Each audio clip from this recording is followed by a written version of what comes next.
Hello YouTube, dans ce nouvel épisode de Britpop Reviews, on va s'intéresser à un petit groupe méconnu mais qui a néanmoins apporté sa pierre à l'édifice dans le mouvement Britpop. On va également revenir à ce qui était un peu la base du mouvement, à savoir du bon gros punk, des familles, des rythmes qui ne changent jamais et donc des grosses guitares en disto. On va également s'intéresser aux relations qu'ont pu avoir le groupe dont on va parler, relations donc amoureuses mais relations en règle générale qui ont contribué au succès. Donc du coup, c'est parti pour Elastica.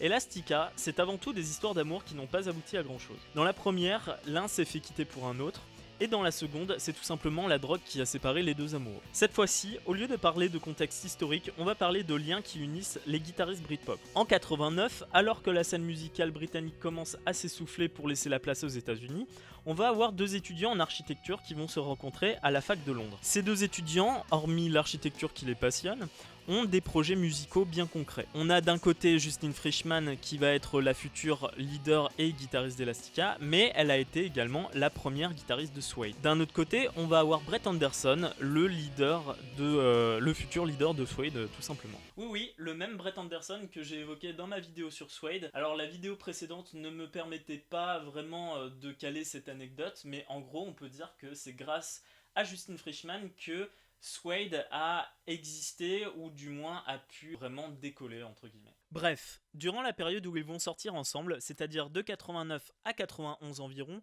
les deux amoureux vont former Suede. Même si la formation et le recrutement du groupe ne posent pas trop de soucis, Justine va littéralement délaisser Brett pour un autre.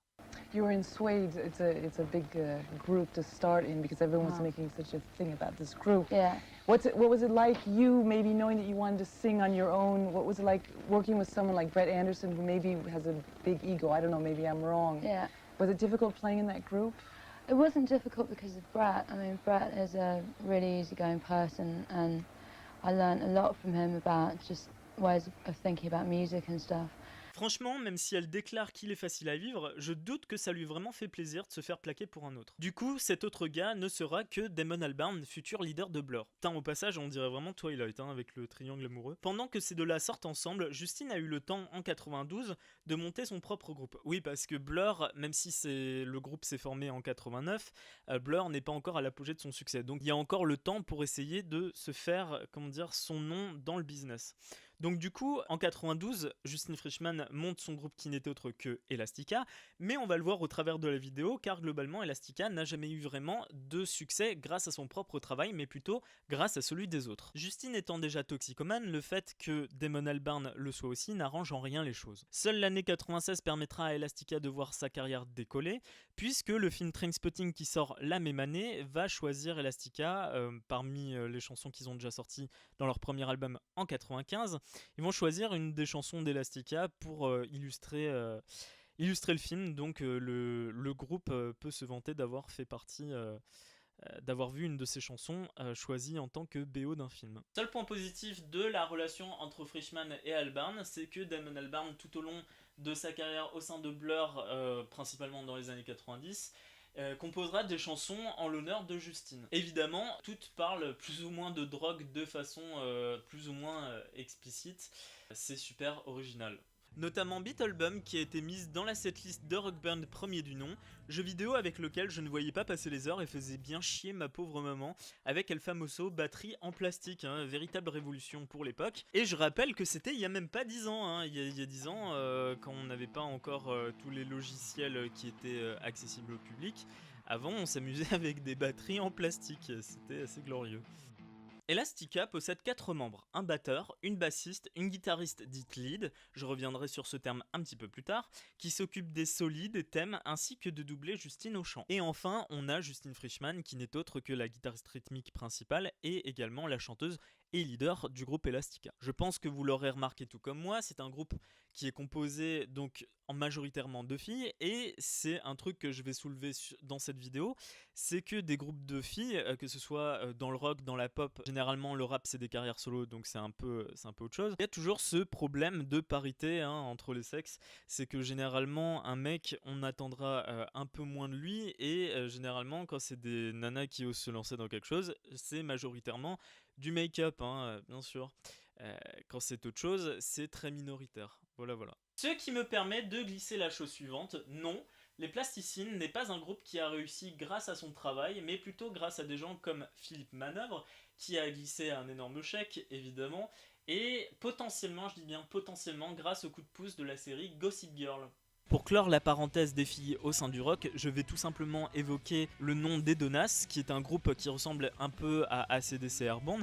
C'est un groupe qui a débuté dans les années 90-2000 et qui a vu sa carrière redécoller, notamment grâce aux jeux vidéo Rock Band. Oui, je sais, je cite énormément Rock Band, mais c'est parce que c'est une sorte de caverne d'Alibaba, au même titre que Guitar Hero, pour tous les gens qui voulaient se prendre pour des rockstars chez eux. Et donc je n'ai pas d'action chez Electronic Arts, mais c'est juste que Rock Band, comme Guitar Hero, c'est des jeux vidéo qui ont permis de faire découvrir ou redécouvrir des groupes qui nous sont méconnus. Voilà. Même si Elastica c'est du punk rock avant tout, donc rien de bien transcendant à première vue, le groupe peut se vanter d'avoir été avant-gardiste sur certaines choses. Elastica est quelque peu le précurseur de ce qu'on retrouvera dans les années 2000. Le meilleur exemple de l'héritage d'Elastica reste à ce jour Franz Ferdinand, notamment avec le fameux Take Me Out qui illustre parfaitement le fameux duo de guitare. Elastica est précurseur de ce qu'on va appeler le jeu question-réponse en guitare. C'est ce qu'on avait déjà dans les années 80 avec la New Wave, bien sûr ça a évolué au fil des années. Comme vous l'avez entendu, la première guitare joue une partie de la mélodie et la seconde la termine.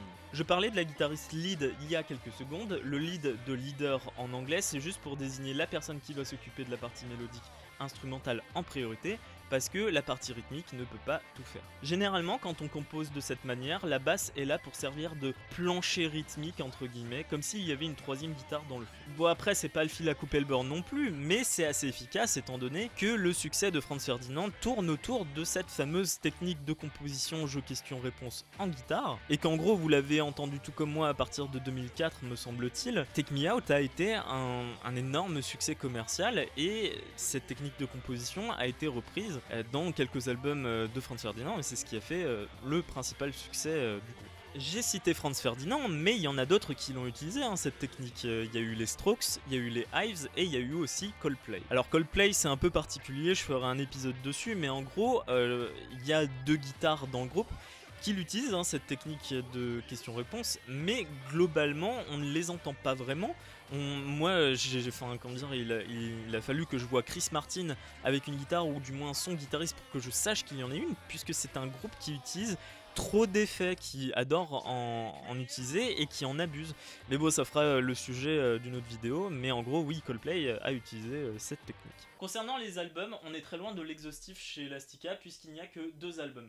Le premier, sorti en 95, intitulé Elastica, c'est un album qui rappelle un peu les Sex Pistols, très direct d'ailleurs, guitare, basse, batterie, quelques thèmes joués à la guitare tout simplement, mais rien de bien transcendant. C'est d'ailleurs le fameux album précurseur de ce qu'on retrouvera dans les années 2000, j'en ai déjà parlé il y a quelques instants, je ne m'étends pas, on passe au suivant, next. En 2001 sort The Menace, un album sans saveur, très vite oublié, puisque ce n'est que du punk rock de base. D'ailleurs, c'est à cette époque-là que les tensions entre les membres apparaissent et l'histoire de drogue de Frischman ne desserve pas vraiment son travail, puisqu'elle se fera quitter par Damon Albarn. Le fait qu'elle ne soit plus avec Damon, ça va tirer la sonnette d'alarme pour lui faire quitter le monde de la musique et la faire revenir vers ses premières amours qui sont l'architecture. Quelques années plus tard, à une réhab, Justine Frischman revient à sa base qui est l'architecture et se lance dans une carrière d'artiste où elle passe le plus clair de son temps à peindre et à se faire inviter pour présenter des émissions sur l'architecture et le design d'intérieur. Voilà, c'était l'épisode sur Elastica, j'espère que ça vous aura plu. Si c'est le cas, n'hésitez pas à vous abonner à ma chaîne, à partager la vidéo. J'ai également une page Facebook, donc maintenant c'est plus pratique pour avoir les news sur la chaîne, bien qu'il n'y en ait jamais en fait. À partir de cette vidéo, Britpop Reviews passe d'un format mensuel à un format en mode Antoine Daniel What the Cut. Je ne sais pas quand est-ce que je sortirai les prochaines vidéos. Je n'arrête pas les vidéos pour autant, mais c'est juste que matériellement, je n'ai plus forcément le temps de préparer les vidéos comme je le faisais avant, et c'est très bien comme ça puisque ça me permet de me concentrer sur la technique. Donc en gros, à retenir, ça ne sera plus une vidéo par mois, mais une vidéo le temps que je la travaille en fait, tout simplement. Maintenant je vais privilégier la qualité à la quantité, je préfère sortir une vidéo peut-être une fois tous les 2 mois, mais qu'elle soit mieux travaillée plutôt qu'une vidéo par mois et que ce soit comme les dernières, sauf celle sur Suede qui était incroyable, je dois le dire. Voilà. C'était Britpop Reviews, moi je vous dis à la prochaine, portez-vous bien, écoutez de la musique, on se voit à la prochaine. Ciao.